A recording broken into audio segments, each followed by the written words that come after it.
के बताते थे। मैंने एक बार कही, नाना जी एक बात बताओ, ठाकुर जी ने जन्म लियो देवकी वसुदेव के यहाँ। महाराज जी आपने दर्शन किए नाना जी के? अद्भुत भागवत के वक्ता और बड़े रसमय पक्ष में रहते थे।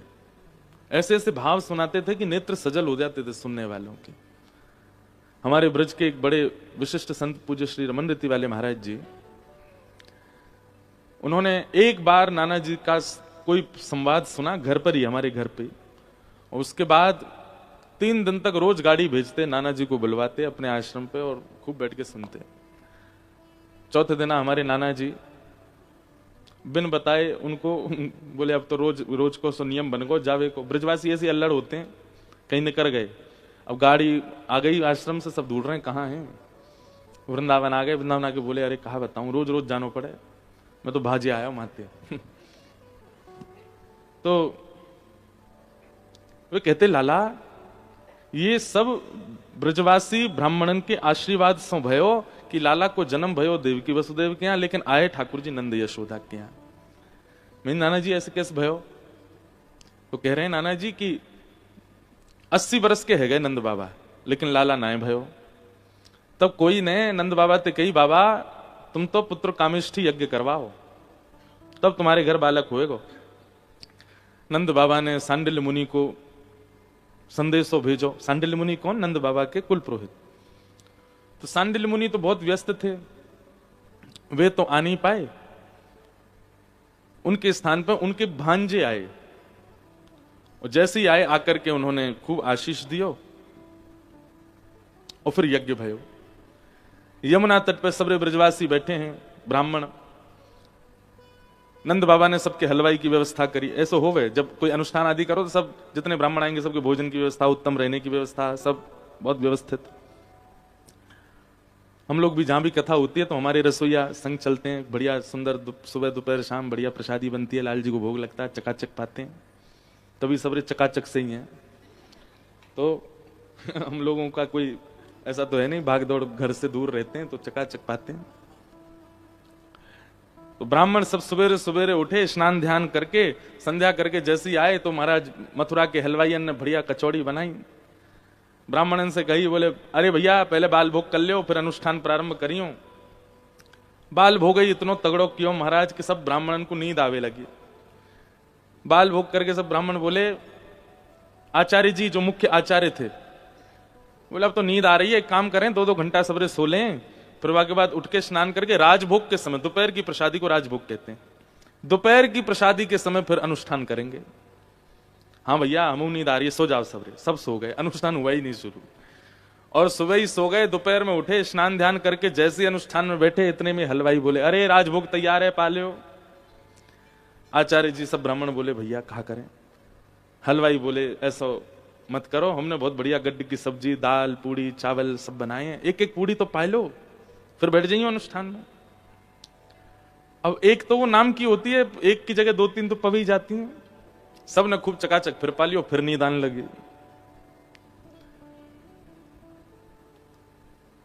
व्यसन केवल मदिरा में नहीं होता, नशा केवल उसमें नहीं होता, बहुत चीजों में, तो धन में होता है। बहुत अधिक मात्रा में धन आ जाए तो व्यक्ति अनकॉन्शियस हो जाता है, वो फिर अपने आपा से बाहर ही रहता है। फिर बहुत धन आ जाए किसी व्यक्ति पर बिना मेहनत किए, उसकी जीभ लड़खड़ा जाएगी। आप अनुभव करके देखिएगा, वो सदा हुआ नहीं बोलेगा, फिर उसकी भाषा शैली बदल जाएगी।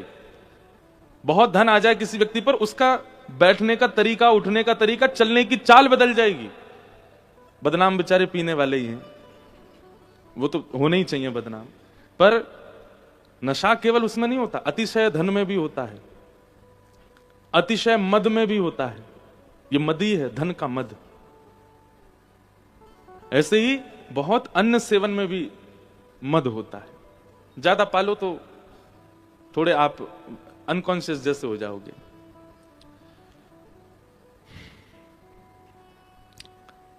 सब ब्राह्मण सो गए दोपहर में, फिर से बोले अब शाम को करेंगे अनुष्ठान।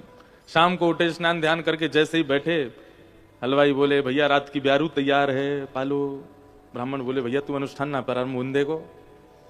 बोले अब ये या को काय को अत्याचार करो, पालो एक एक रोटी। एक एक रोटी पाक करके सब बढ़िया तैयार भय, 9-10 बज गए होंगे रात के, तब घड़ी तो थी नहीं, बैठे होंगे अनुष्ठान में।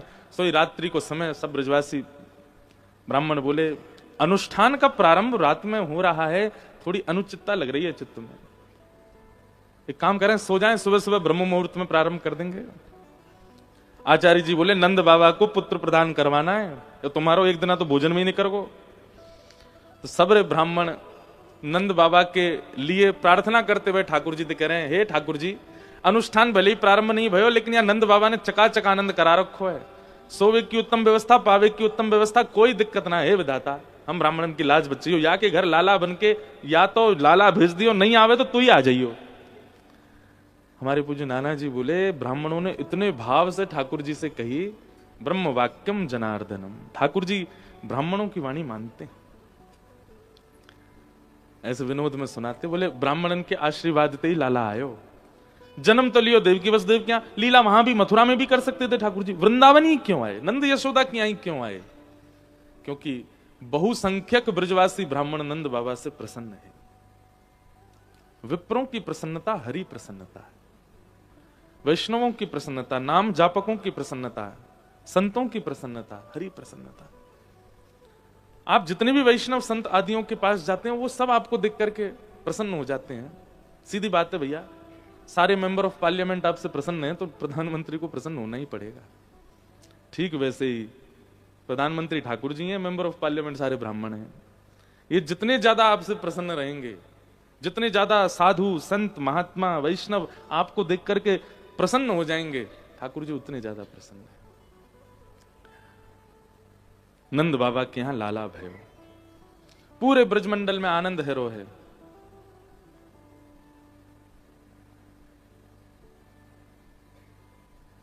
तन पवित्र सेवा किए, धन पवित्र कर दान, मन पवित्र हरि भजन सो, हो त्रिविध कल्याण। तन की पवित्रता स्नान में नहीं है, सेवा में।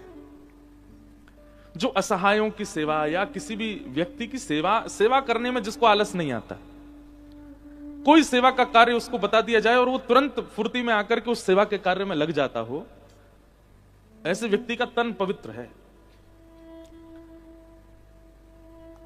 तन पवित्र सेवा की आप कभी देखेंगे ना, जो वास्तविक सेवक व्यक्ति होगा, जो धन के लिए सेवा करते हैं, आदि आदि के भाव से सेवा करते हैं, नाम प्रचार के लिए सेवा करते हैं, उन लोगों की बात नहीं हो रही। जिनका लोगों को पता ही नहीं और वो सेवा करते हैं, आप उनके चेहरे का नूर अलग ही देखोगे, वो अलग ही दिखते हैं। उनके मुखमंडल की मुस्कान, उनके नेत्रों का तेज, वो अपने आप ही आनंदित कर देता है। सेवा से तन पवित्र होता है। धन पवित्र कर दान, और धन की पवित्रता दान से होती है। असहाय लोगों के लिए दान हो, गौ सेवा के लिए दान हो, किसी बच्चे को पढ़ाने लिखाने के लिए दान हो, या किसी की ब्याह, असहाय बालिका का ब्याह कराने का दान हो, कुछ भी, उससे धन पवित्र होता है। पर हमारे यहां गलती क्या होती है, हम प्रचार पे ज्यादा बिलीव करते हैं। हम दान करें, सेवा करें, कुछ भी करें, प्रचार पहले करते हैं, इसलिए उसकी शुद्धता बन नहीं पाती। इसलिए थोड़ा प्रचार से बचिए, कभी कभी गुप्त रूप से कर दीजिए, बताइए मत। तन पवित्र सेवा किए, धन पवित्र कर दान, और मन पवित्र हरि भजन सो। तन मन धन तीनों पवित्र होते हैं इन तीन कामों से। नंद बाबा के यहां और पूरे ब्रजमंडल में जो तीनों ही पवित्र रह रहे हैं, सब एक दूसरे की सेवा कर रहे हैं, तन पवित्र। केवल नंद बाबा अटारी पे खड़े होकर लुटा नहीं रहे। कल यहां लुटामन हो रही थी, अब तो टॉफी लुटे हैं, चॉकलेट लुटे हैं, गेंद लुटे हैं। ये एक स्वभाव है, बहुत ध्यान से सुनिएगा। ठाकुर जी जीवन में आएंगे तो संग्रह करना बंद कर दोगे। ठाकुर जी जीवन में आएंगे तो इकट्ठा नहीं करोगे। ठाकुर जीवन में आएंगे तो लुटाना शुरू करोगे, बांटना शुरू करोगे। हमारे बाबा खूब लुटा में महाराज, एक ही झोला है इनके पास में, या झोला में जन कितने पैसा धरे होंगे पता ना है, और नहीं विश्वास हो तो लेके भाग जाओ। कोविड के टाइम पे महाराज जी के भंडारे नहीं रुके हैं, और केवल यही वस्त्र है, यही झोला, इसी से ही पूरी दुनिया। अमेरिका केवल 1 घंटा सोने जाते हैं महाराज। बहुत लौटाते हैं। अभी नाथद्वारा आए तो नाथद्वारा में मुझसे बोले हमारी फ्लाइट है 12 बजे की, हम निकल जाएंगे सुबह 7 बजे। मैंने इतनी जल्दी? मैंने कहा आधे घंटे में तो एयरपोर्ट पहुंच जाओगे आप। तो बोले यहां रास्ते में दुकान नहीं मिलेगी, हमको चॉकलेट खरीदनी बहुत सारी। मैंने क्यों? बोले पूरे एयरपोर्ट में बांटेंगे। सबको बांटते हैं। ये आप मान लीजिएगा, जिस दिन आपके अंदर लुटाने की स्थिति आ जाए ना, देने की स्थिति आ जाए, अभी भी संग्रह का मन तो होता है सबका। अभी हमने आपको कोई कीमती वस्तु दे दी तो आपका मन होगा मैं रखूं, पर कृष्ण प्राप्त व्यक्ति अगर होगा, उसको कोई कीमती वस्तु मिल जाएगी तो उसके लिए वो वस्तु इतनी विशेष नहीं, वो तुरंत कोई और मिलेगा तो उसको बांट देंगे। हमारे ब्रज की कथा है कि अकबर जो था ना, इस पर वैसे संतों की बड़ी कृपा थी अकबर पर। बाकी मुगलों का तो नाम भी नहीं लेना चाहिए, लेकिन अकबर पर बहुत कृपा थी संतों की। और रिजवार भी था, वो जाता था संतों के दर्शन करने। तो अकबर स्वामी श्री हरदास जी के दर्शन करने गया वृंदावन में, और जैसे ही गया तो उसके मन में पता नहीं क्या भाव आया। बड़े लोगों का एक स्वभाव हो जाता है कि वो ना सामने वाले को रिझाने के लिए केवल धन का ही प्रयोग करते हैं। उन पर भाव तो होता नहीं, उन पर और कुछ तो है नहीं, तो धन ही देते हैं। तो अकबर ने एक बहुत महंगी मणियों की और ना जाने कैसे कैसे रत्नों की माला स्वामी जी के कंठ में पधरा दी। स्वामी जी कंठ में तो पहनते नहीं थे तुलसी के अलावा, तो उसको कहा नीचे रख दो। तो अकबर ने नीचे पधरा दी। अब अकबर स्वामी जी को नहीं देख रहा, केवल अपनी दी हुई माला को ही देख रहा था। और वो बस ये सोचे मैं कैसे भी करके इनको बताऊं कि इस माला में एक नग कितने का है, जिससे अंदाजा लग जाए कि पूरी माला कितने की होगी। तो अकबर बताता, बोले हमारे वहां यमन देश के एक वो थे, उनके मुकुट का एक मणि जो थी वो सबसे मूल्यवान थी, वैसी मणि पूरे भारत में, पूरे विश्व में कहीं नहीं है। उस मणि का भी श्रेष्ठतम नग है मेरे पास, और वो नग इसमें लगा है माला में। बहुत सुंदर है, इसको पहनेंगे ना स्वामी जी कभी, और तो आनंद आ जाएगा देखने वालों को, कोई पहचानने वाला हो। अब वृंदावन तो बेचारा गांव है, यहां कौन जाने। ऐसी बातें करने लगा स्वामी जी के सामने बैठ के। बोले लेकिन हाँ, हमारे दिल्ली से अगर कोई आया और उसने स्वामी जी के पास ये माला देख ली तो देख करके कहेगा कि भैया अद्भुत है। स्वामी जी समझ गए। इतने में ही एक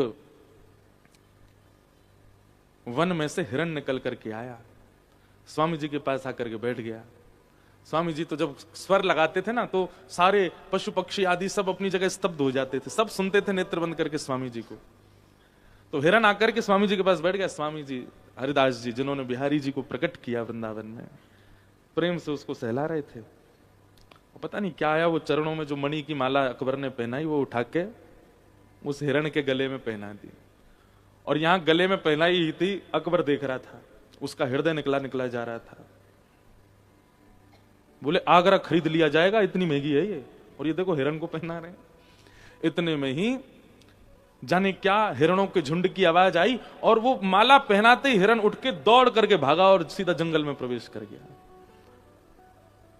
अकबर तानसेन को बोलने लगा, ये क्या हो गया, तुमको पता है कितनी महंगी माला थी, और वो उसको जानवर को पहना दी, पहन के भाग गया भीतर। अरे नहीं पहननी थी, मुझे ही वापस कर देते, अपनी किसी बेगम को पहना देता। स्वामी जी थोड़ी देर सुनते, ए सुन इधर आ, क्या बात है, बहुत देर हो गई तुझे सुनना हूं मैं, अब तू कभी मणि की बात करता है, कभी एक बात करता है, माला चाहिए तुझे तेरी वापस।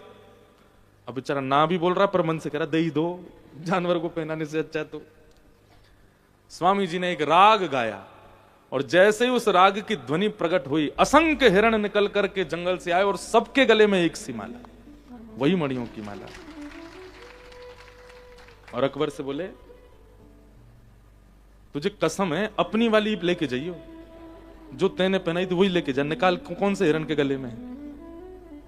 अकबर समझ गया, भैया ये कोई फकीर नहीं है, ये कोई ऐसी राह चलते कोई जादूगर नहीं है, कोई चमत्कारी महापुरुष नहीं है, ये साक्षात प्रिया प्रियतम को लाड़ लड़ाने वाली हमारी श्री ललिता जी के अवतार स्वामी श्री हरदास जी महाराज।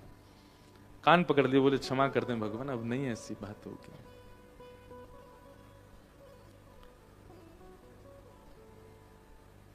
वस्तु या किसी भी प्रकार की कोई बहुमूल्य वस्तु, कृष्ण प्रेमी अगर होगा, उसके लिए वो अगर कृष्ण संबंधी नहीं है तो वो तुच्छ समान है।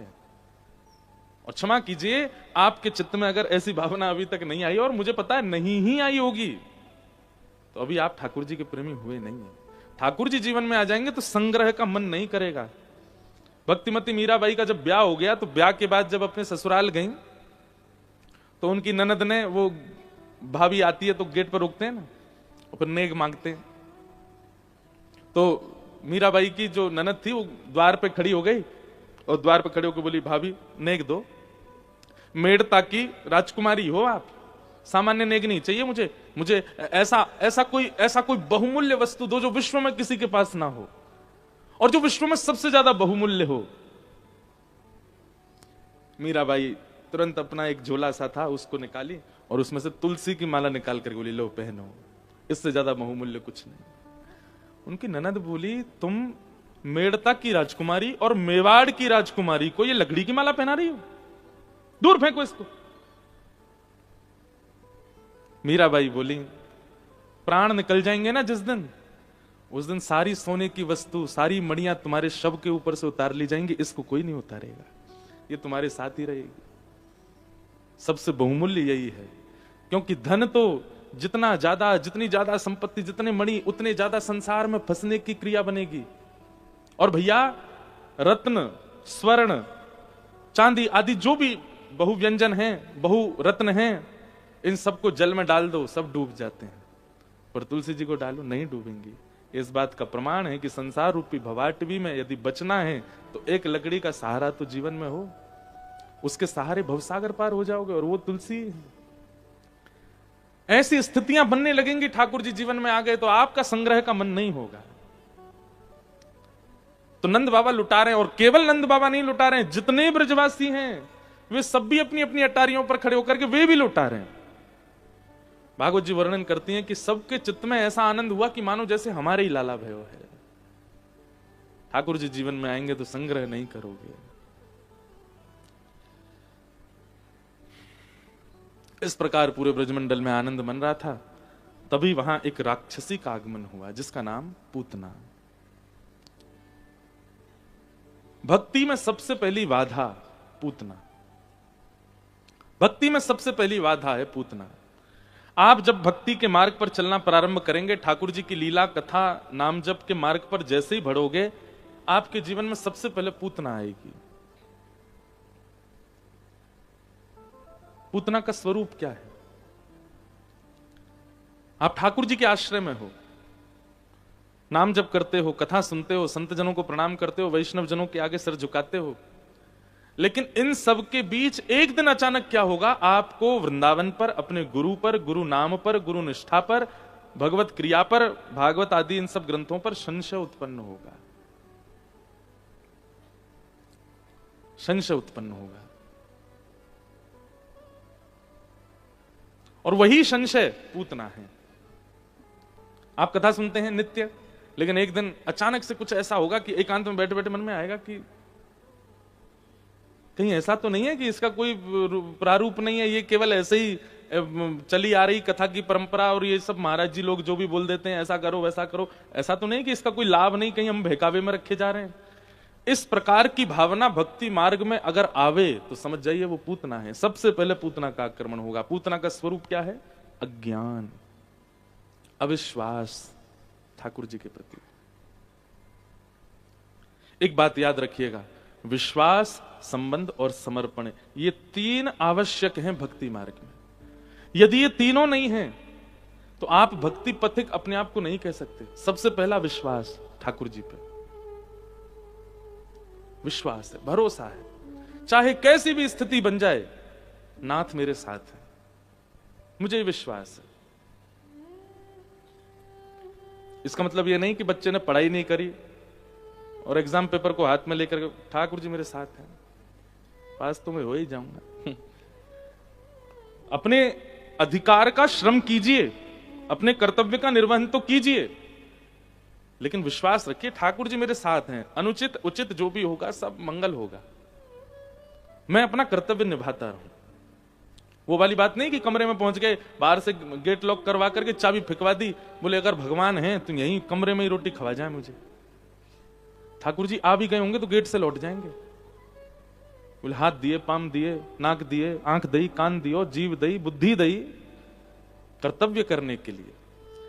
कर्म करो, कर्तव्य करो, पर मुझ पे विश्वास रखो कि सब मंगलमय होगा, पर तुम अपना कर्म मत त्यागो। सब छोड़ करके एकांत में बैठ जाना, ये उस स्थिति की बात है, उस स्थिति में अभी हम नहीं गए हैं। सबसे पहला भक्ति में विश्वास ठाकुर जी पर रखो, अपने कर्म करते रहिए, कर्तव्यों का निर्वहन कीजिए, पर विश्वास रखिए ठाकुर जी सब मंगल करेंगे, कोई चिंता की बात नहीं। दूसरी बात, संबंध। ठाकुर जी से एक संबंध तो होना चाहिए।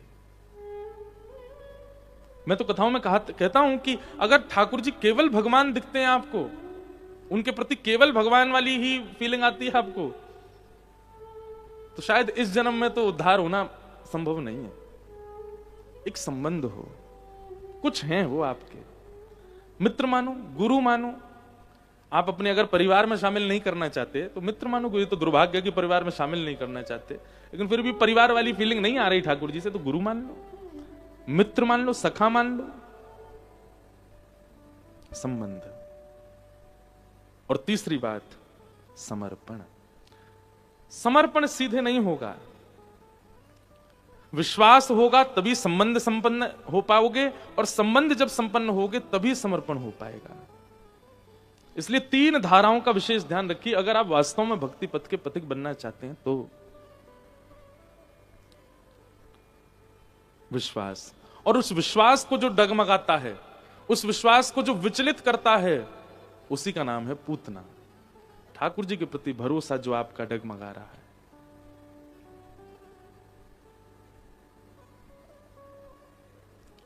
पूतना को पता चला कि हमारे महाराज कंस का शत्रु 84 कोस में कहीं जन्म लिया है, तो उसने अपना रूप बदला। थी तो राक्षसी, पर परम सुंदरी का रूप धारण किया, सुंदर वस्त्र पहने, आंखों में काजल वाजल लगा के बढ़िया बिल्कुल तैयार सुंदर बन करके। और पूतना 84 कोस में जितने बालकों ने पिछले 5 दिन में जन्म लिए हैं, सबके घर जाती है और बालकों को गोद में खिलाने की भावना से अपने वक्ष के समीप ले जाकर के धीमे से अपना पयोधर मुख में दे देती है। उसके पयोधर में कालकूट विष लगा हुआ है। बालक जैसे ही उस पयोधर का पान करते हैं, थोड़ी देर में उनकी मृत्यु हो जाती है, चुपचाप सुला करके वहां से चली जाती है। इस प्रकार पूरे ब्रजमंडल में बालकों का वध करती हुई पूतना पहुंची गोकुल। जैसे ही गोकुल पहुंची, सब वाके रूप पे मोहित होने लगे। जितने ग्वाला नाच रहे, सबन ने जैसी पूतना देखी, सबन के मन में महाराज लड्डू फूटने लगे। अपनी मैया ने जा जाके कहने लगे, मैया हमारो ब्याह करा दे। मैया बोली, कौन ते करेगा? वो आ रही का, वही ते करा दे, देख कितनी सुंदर लग रही है। कोई उसके रूप पे मोहित हो गया। अब विवाहित लोग उससे विवाह करने की इच्छा प्रकट करने लगे। कोई उसके वस्त्र पर मोहित हो गया, कोई उसकी वाणी पर मोहित हो गया। सब उसके प्रति आकर्षित होने लगे, जो कि आकर्षण उचित नहीं था। उसका एक भी चीज वास्तविक नहीं थी, सब बनावटी है। रूप भी बनावटी, चाल भी बनावटी, बोली भी बनावटी, वस्त्र भी बनावटी, पर सब उस पर आकर्षित होने लगे। नंदोत्सव मना रहे थे, नंद घना आनंद भयो, लेकिन जैसे ही पूतना निकली, जहां जहां से निकल के जाती है, सब भूल जाते हैं कि हम क्या उत्सव कर रहे हैं, सब उसी को देखने लग जाते हैं। यही है अविद्या।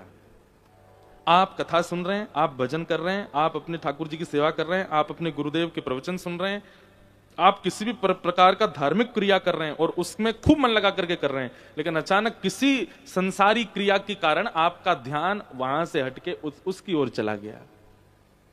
वही पूतना है।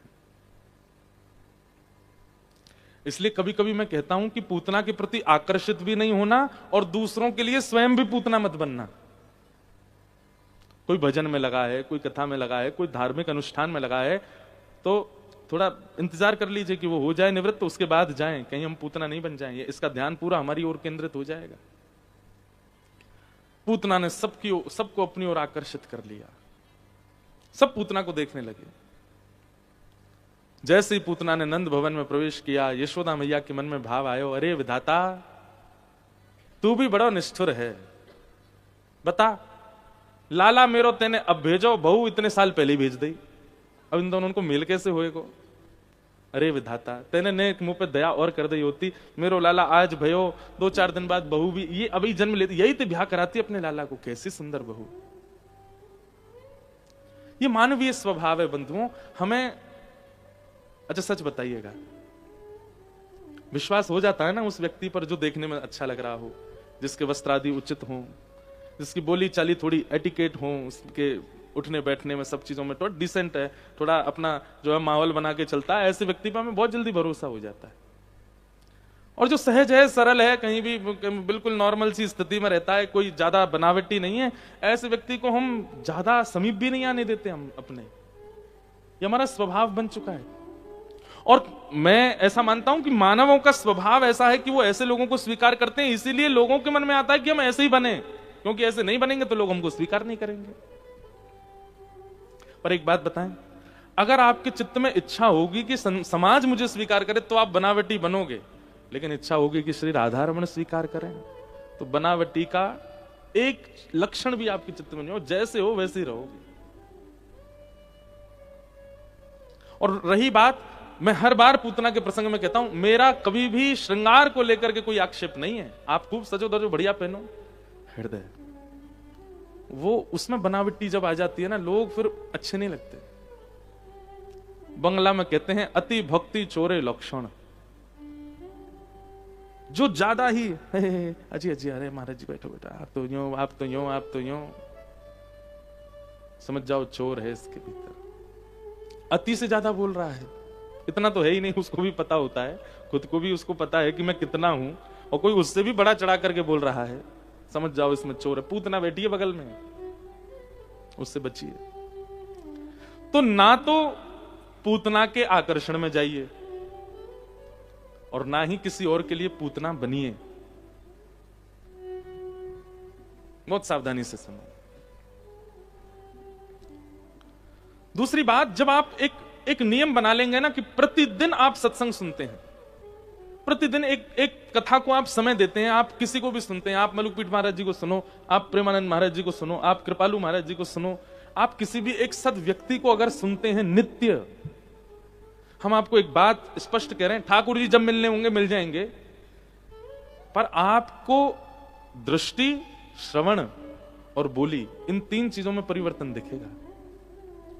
सबसे पहले तो आपकी दृष्टि बदलेगी। दृष्टि में पहला बदलाव क्या आएगा कि जो पहले सब में ही अवगुण देखती थी, अब वो गुण देखती है। अब वो सब में, एक अत्यंत अभागे व्यक्ति में भी गुण का दर्शन कर लेती। आपसे किसी व्यक्ति की 100 लोगों ने बुराई करी, अरे वो तो ऐसा है, वो तो ऐसा है, वो तो ऐसा है, लेकिन आप नित्य सत्संग करते हो, जब वो व्यक्ति आपके सामने आएगा तो आपके मन में पता क्या आएगा, अरे यार मुझसे इतनी बुराई करी, पर इतना भी बुरा नहीं है तो इसमें ये गुण है। ये गुण देखने की स्थिति हो। कई लोग पता कैसे होते, कान के कच्चे, उनसे 4 लोग बुराई कर जाते हैं कि वो तो ऐसे ऐसे ऐसे हैं, तो वो जितना उन लोगों ने बताया उससे भी ज्यादा सोच लेते हैं। ये गैर सत्संगी का लक्षण है। सत्संगी कैसा होता है? एक वाल्मीकि रामायण का प्रसंग सुनाते हैं। प्रभु श्री राम जब लंका जा रहे थे तो विभीषण शरण में आ गया, और विभीषण जब शरण में आया तो भगवान ने एक मीटिंग बैठाई अंदर, और सारे बानरों को बुला करके बोले, आप लोग बताइए, जामवंत जी, हनुमान जी, सुग्रीव आदि, आप सब लोग बताइए क्या करना चाहिए। विभीषण आया है, शत्रु का भाई आया है शरण में। तो बाकी सब लोग तो शांत रहे, बोले नाथ हम आपको आज्ञा करेंगे कि आप क्या करो। तो भगवान ने कहा, सुग्रीव तुम वानर राज हो, तुम बताओ क्या करें। सुग्रीव बोले, अब आप मुझसे पूछ ही रहे हैं, सबके आगे मेरा भाव सुनना चाहते हैं, तो नाथ शत्रु का भाई है, पता नहीं किस मंतव्य से आया, आप इसको स्वीकार मत करो। और फिर विभीषण के अनेक अवगुण बता दिए। देखिए उसकी थोड़ी चाल ढाल भी रावण जैसी है, वो खाता पीता भी रावण के साथ ही होगा, वो इतने साल रहा रावण के साथ है, ऐसा तो हो ही नहीं सकता कि संग से उसमें दोष ना आया हो। और जब इतना ही बड़ा भगत है तो क्यों नहीं सीता जी को मुक्त करवा पाया? रावण को जाकर के इसने क्यों नहीं कहा कि तुम सीता जी को मुक्त कर दो? आदि आदि सब बातें प्रभु श्री राम से अंत में कह दिया। बोले मेरे मंतव्य से तो नाथ आपको इसको स्वीकार नहीं करना चाहिए, और ये उचित नहीं है। सबकी बातें सुनकर के राम जी बाहर निकल के आए और तुरंत विभीषण को उठा के गले से लगा लिया, और गले से लगा के तिलक करके उसको अपने पक्ष में रख लिया, अब तुम हमारे संग ही रहो। सुग्रीव जी बोले, भगवान ये क्या किया आपने? आप पूरे नेगेटिव सब सुन के आए भीतर से, और बाहर आकर के आपने स्वीकार कर लिया। सुग्रीव ने एक बात और कह दी, बोले कि नाथ जब आपको करनी अपने मन की है तो फिर मैं चला जाता हूं यहां से, या तो आप मुझसे पूछते नहीं, और मुझसे पूछा था तो मेरी बात का मान तो रखते। राम जी बोले तुम हमको सिखाओगे? अरे हमने पूछा तो जामवंत जी से भी था, हनुमान जी से भी था, सबसे पूछ रहे थे, सबका परखना चाह रहे थे चित्त में कैसी भावनाएं हैं। रही बात रावण को मारने की, तुमको लगता तुम्हारी सेना के बिना हम नहीं मार पाएंगे? लक्ष्मण जितनी देर में अपनी पलक झपकाता है ना, इतनी देर में अगर हमारी इच्छा हो जाए तो रावण जैसे जन्म ही नहीं लेंगे।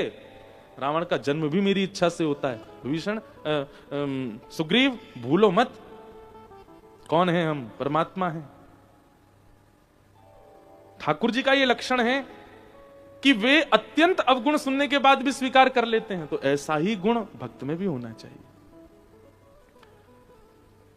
अगर आपकी दृष्टि में गुण दर्शन नहीं होता किसी के भी प्रति, आप दूर हैं भक्ति भाव से।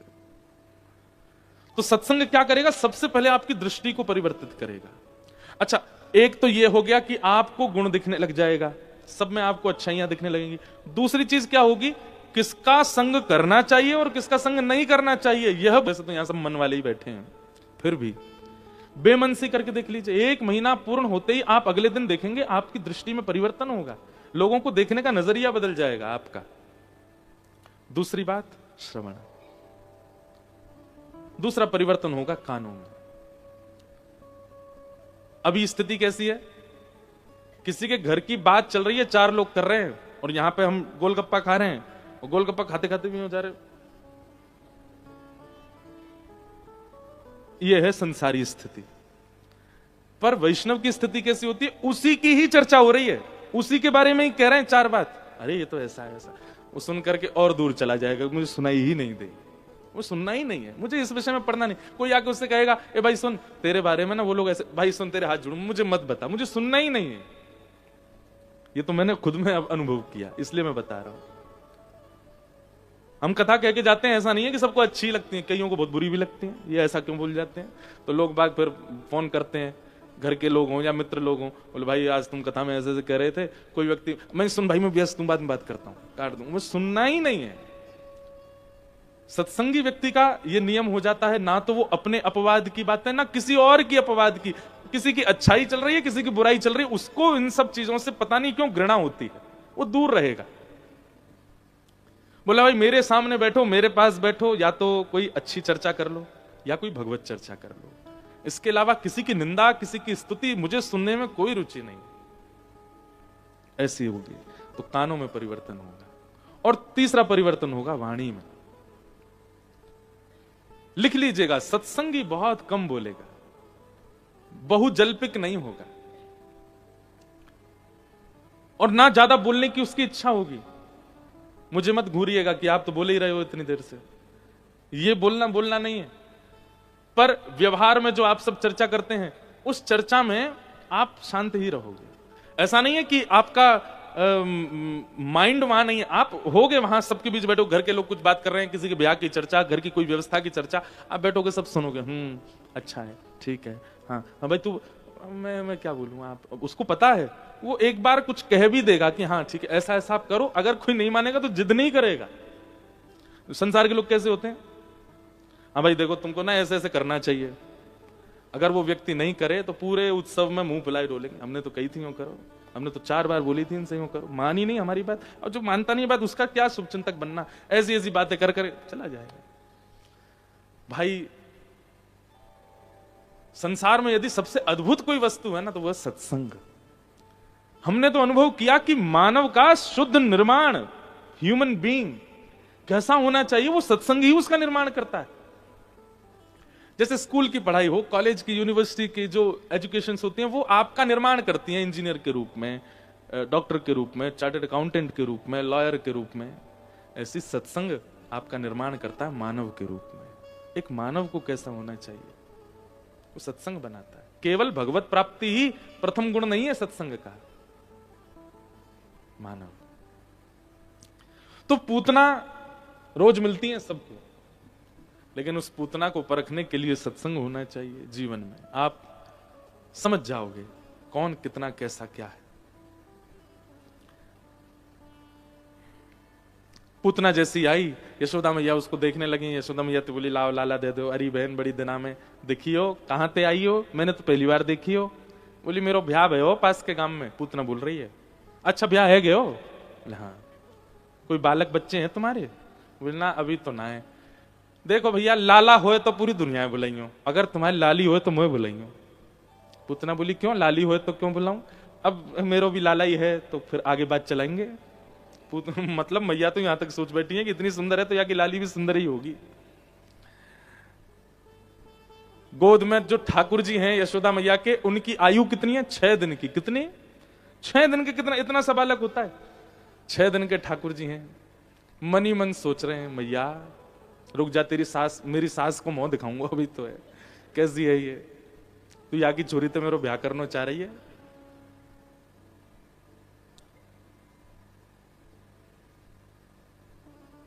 पूतना ने ठाकुर जी को गोद में लिया। यशोदा मैया किसी कारण से चली गई। इतना विश्वास हो गया कि भाई इतनी सुंदर है, इतने बढ़िया वस्त्र है तो अच्छी होगी।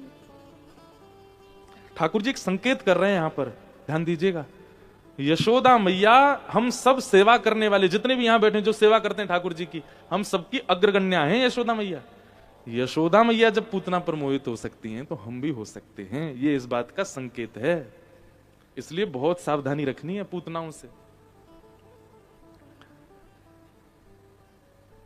ठाकुर जी पधरा दिए और पधरा करके यशोदा मैया बाहर चली गई। पूतना ने जैसे ही अपना पयोदर भगवान के मुख में दिया, ठाकुर जी ने पहले उसके विष को पिया, दुग्ध को पिया, रस तत्वों को पिया, पुण्यों को पिया, पापों को पिया। प्राण समम रोष समन्वितो पिबत काड़म कराभ्याम।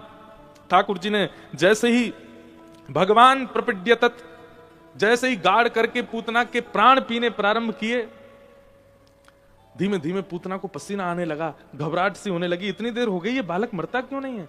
ठाकुर जी को खूब उसने पकड़ करके दूर, सामुंच मुंचाल मत प्रभाषणी, ठाकुर जी को दूर फेंकने लगी। लेकिन ठाकुर जी ने तो ऐसे कस के पकड़ा है पूतना को कि नहीं अब तो ठिकाने लगा के छोड़ेंगे हम।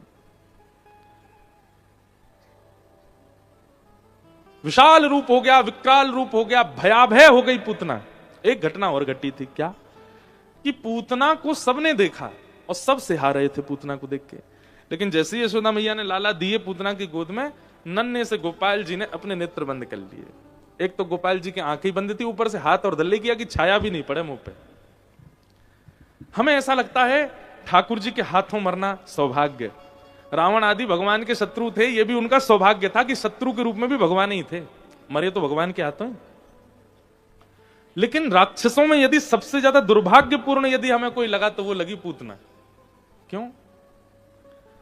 राम जी ने रावण को देखा था, ठाकुर जी ने कंस को देखा था, ठाकुर जी ने ताड़का को भी देखा था, शूर्पणखा को भी देखा था। ठाकुर जी की दृष्टि के सामने आ जाना कितने बड़े पुण्य की बात है। लेकिन पूतना का कितना बड़ा दुर्भाग्य है कि ठाकुर जी ने उसको देखा नहीं। इसलिए आप समझ रहे हैं बात को। राक्षस मतलब काम की पराकाष्ठा, क्रोध की पराकाष्ठा, ईर्ष्या की पराकाष्ठा जिनमें है उनको राक्षस कहते हैं। पर पूतना राक्षसी तो है, काम क्रोध लोभ ईर्ष्या सबकी पराकाष्ठा तो है, पर इसमें एक अवगुण ऐसा है जिसके कारण ठाकुर जी इसको नहीं देख रहे हैं। और वो अवगुण क्या है?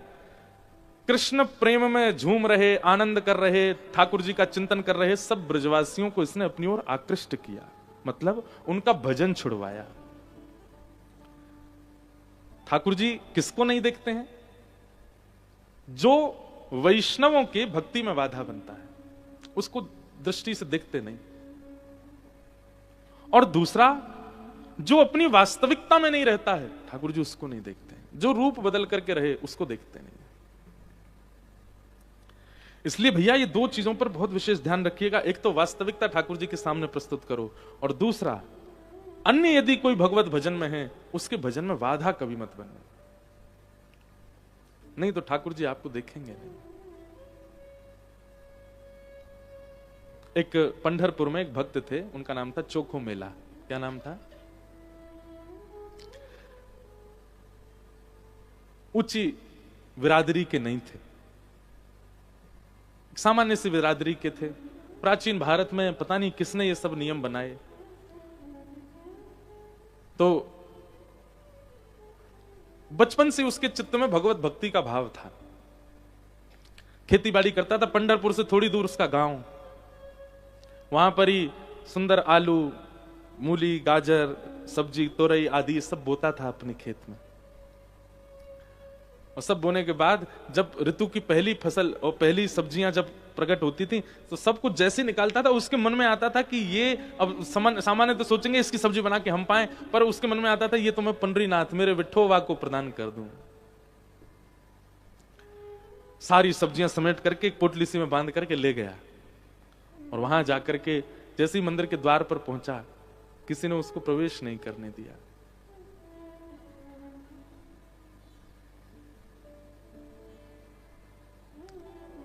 बाहरी किसी को पधरा दी सारी सब्जियां, उन्होंने भी भोग नहीं लगाया, बोले कि अरे इसके हाथ की सब्जी ठाकुर जी को जाएगी। ठाकुर जी को बड़ी पीड़ा हुई। अगले दिन फिर से उसने सुंदर व्यवस्था करी और जब सब्जियां निकाली तो उनको लेकर के गया। किसी ने उसको बताया, बोले तुम्हारी सब्जियां ठाकुर जी को पधराई नहीं गई हैं। तो आज वो हठ पूर्वक मंदिर में प्रविष्ट हो गया, भीतर चला गया, ठाकुर जी के सन्मुख पधराने लगा। पुजारियों ने झुंड बना करके और कुछ लोगों ने उसको पकड़ करके खूब पीटा। बोले तू घुसा कैसे भीतर, तुझे अधिकार नहीं आने का। जैसे ही उस पर हाथ उठाया पंडरीनाथ भगवान ने भीतर से अपनी किवाड़ बंद कर ली। पुजारियों ने देखा कि कोई भीतर है क्या, बोले कोई नहीं है भीतर। फिर मंदिर कैसे बंद हुआ, खूब प्रयास किए, ठाकुर जी ने मंदिर नहीं खोला। 24 घंटे हो गए ठाकुर जी ने मंदिर नहीं खोला। सब पंडा पुजारियों ने प्रार्थना की, बोले नाथ हम अपने अपराध का क्या बोध करें, आप बताइए हमें क्या करें, कैसे प्रायश्चित करें, आप प्रसन्न होंगे। बोले मेरा भक्त आया था, तुमने उसको मार पीट के भगाया, जाओ जाकर के उसको उसकी मल्लम पट्टी करके व्यवस्थित रूप से लेके आओ, तब मैं द्वार खोलूंगा। ऐसे भक्त वत्सल ठाकुर जी। सब गए और जाकर के उनको व्यवस्थित रूप से लेकर के आए, दर्शन कराए ठाकुर जी के। ठाकुर जी ने फिर नियम बना दिया, बोले चौको मेला अब तुम मत आना हमारे पास, तुम जाओ, तुम्हारा यहाँ अनादर किया गया ना। बोले नाथ मैं आपके दर्शन के बिना कैसे रहूं। बोले तुम चिंता नहीं करो, हम ही आया करेंगे तुम्हारे पास। और आज भी इतने वर्षों बाद साल में एक बार पालकी में बैठ के पंडरीनाथ जी जाते हैं और उसके गांव में जाकर के वहीं के साग सब्जी पा करके आते हैं। इतने प्रेमी। वैष्णव अपराध ठाकुर जी को प्रिय नहीं है। पूतना अपने रूप में आ गई। भगवान ने जैसे देखा कि अब राक्षसी बन गई, तुरंत ठाकुर जी ने अपने हाथ हटा लिए और अब देखा पूतना को, हाँ अब आई ना अपने असली रूप में। भगवान ने उसके प्राण पी लिए और विशाल स्वरूप पूतना का गिर पड़ा, वध हुआ। बोल पूतना मर्दन भगवान की जय। सब ब्रजवासियों ने जैसी देखा इतनी विशाल पूतना गिरी पड़ी है, जोर की आवाज आई, सब दौड़ करके गए, जाकर के ठाकुर जी को उठा करके गौशाला ले गए, गौमूत्र से स्नान कराया, गौरज भगवान के श्री अंग में लगाई और ठाकुर जी को गौपुच्छ से झाड़ा दिया। बाल्यकाल से ही ठाकुर जी की सेवा में गैया है। 6 दिन के ठाकुर जी गौमूत्र से स्नान कर रहे हैं, गौरज लगवा रहे हैं और गौपुच्छ से झाड़ा लगवा रहे हैं। ऐसी गैया से प्रेम करते हैं श्री ठाकुर जी। धीमे धीमे ठाकुर जी अब 3 महीना के भये। करवट उत्सव हुआ, पहली करवट लई ठाकुर जी ने। सक्टासुर नाम का एक दैत्य आया, 3 महीना की आयु में उसको वध कर दिया ठाकुर जी ने। सक्टासुर जो था वो एक सकट बैलगाड़ी के नीचे ठाकुर जी सुला गई मैया, उसके ऊपर आके बैठा। भगवान ने एक पैर लंबा करके बैलगाड़ी को घेर दिया, सक्टासुर का वध। अब इसके पीछे भी बड़ी सुंदर लीला है कि सक्टासुर कौन है, उसका वध क्यों किया, बैलगाड़ी क्या है, सबके बड़े भाव बताए गए। केवल कथानक नहीं है ब्रज लीला, एक एक लीला के पीछे कारण है। जैसे सकट किसको कहते हैं, सकट कहते हैं बैलगाड़ी को। बहुत ध्यान से सुनिएगा, बैलगाड़ी मतलब जिस पर बैठ करके सफर किया जाता है। तो अब इसका हम लोगों के समझने में क्या अर्थ है, सकट किसको कहते हैं, गृहस्थ आश्रम को। जिस आश्रम में प्रवेश करके हम अपने जीवन के सफर पर आगे बढ़ते हैं, ऐसा कहते हैं। मुझे तो नहीं पता, आपको ज्यादा अनुभव होगा कि भाई असली सफर तो ब्याह के बाद ही शुरू होता है महाराज जी। ना तो मुझे पता ना आपको पता, हम तो केवल व्यास मंच पर बैठ के ज्ञान दे रहे हैं। कहते हैं असली सफर तो उसके बाद ही। इसलिए सकट क्या, देखो ध्यान से सुना, बहुत अच्छी बात है। सकट क्या है, बैलगाड़ी। बैलगाड़ी का प्रयोजन क्या है? सफर करना। ऐसी सकट क्या है? गृहस्थाश्रम। और गृहस्थाश्रम के बाद एक सफर प्रारंभ होता है। गृहस्थाश्रम रूपी बैलगाड़ी पर सब बैठते हैं।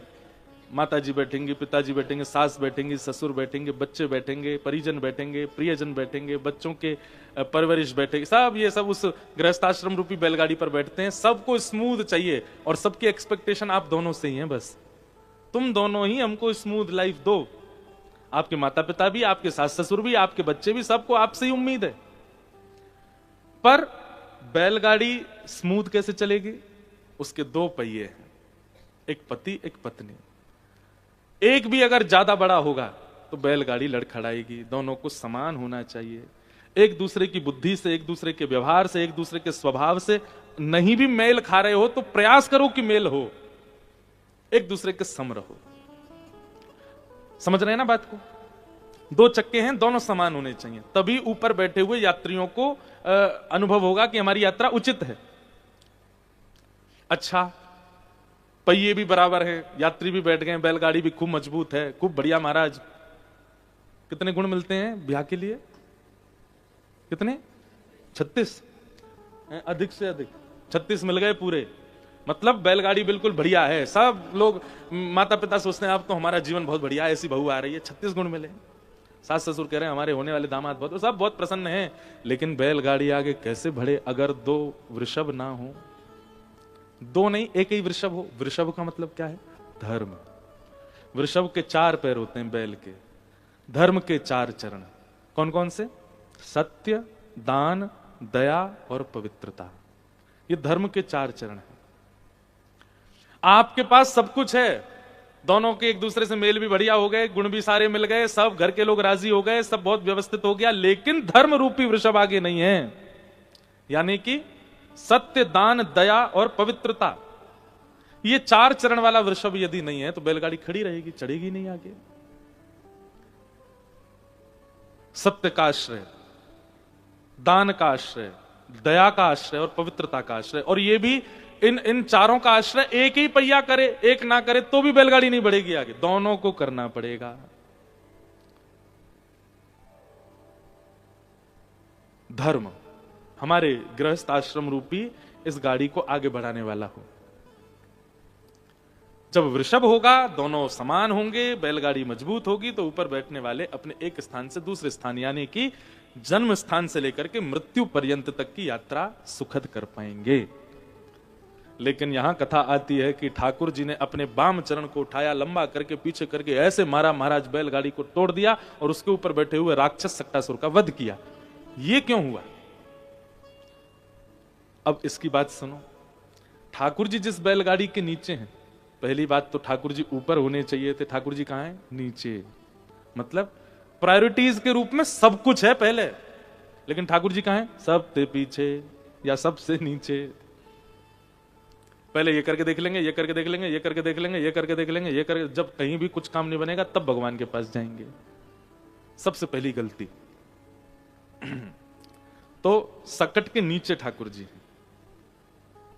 फिर दूसरा, सक्तासुर नामक दैत्य ऊपर बैठा है।